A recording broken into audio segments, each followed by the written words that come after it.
இருக்கிறதுனால மார்ச்ல எல்லாரையும் வந்து சந்திக்கிறதுல இன்னும் சந்தோஷம். ரொம்ப அற்புதமான ஒரு வார்த்தைகளோட நம்ம தோழர் வந்து உட்கார்ந்துருக்காங்க.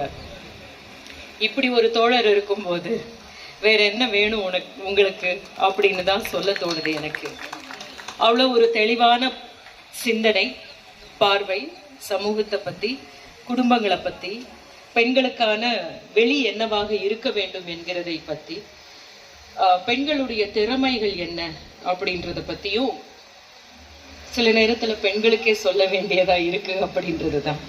ஏன்னா அப்படிதான் சொல்லப்பட்டு வளர்த்திருக்கிறோம் இல்லையா, வளர்க்கப்பட்டிருக்கிறோம்.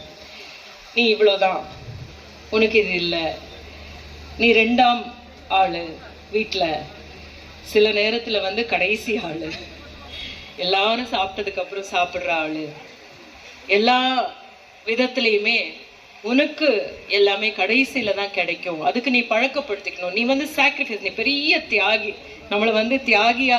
எங்க அம்மா எல்லாரும் சாப்பிட்டதுக்கு அப்புறம் சாப்பிடுவாங்க, அது பெருமைப்பட வேண்டிய விஷயம் இல்லப்பா. உங்க அம்மாவை முதல்ல உட்கார வச்சு சாப்பிடுன்னு சொல்லிட்டு நீ சாப்பிடணும் அப்படின்றது தான். இப்படியே சொல்லி சொல்லி வளர்த்ததுனால சில பெண்களுக்கே நாம சொல்ல வேண்டி இருக்கு, அப்படியெல்லாம் ஒண்ணும் இல்லை.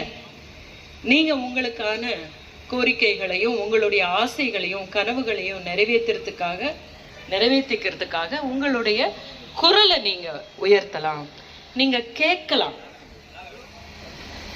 இது எனக்கு வேணும், இதை நான் படிக்கணும், நான் வெளியூருக்கு போய் படிக்கணும், நான் இவர்களை கல்யாணம் செய்து கொள்ள வேண்டும், நான் இந்த உடை உடுத்துக்கிறேன், இந்த மாதிரி நான் வந்து என்னுடைய ஹேர் ஸ்டைல் வச்சுக்கிறேன், எனக்கு இந்த திறமை இருக்கு, எனக்கு இந்த வாய்ப்பு வேண்டும், நான் ப்ரமோஷனுக்கு தகுதியானவள், நான் இந்த வேலை செய்ய தகுதியானவள்,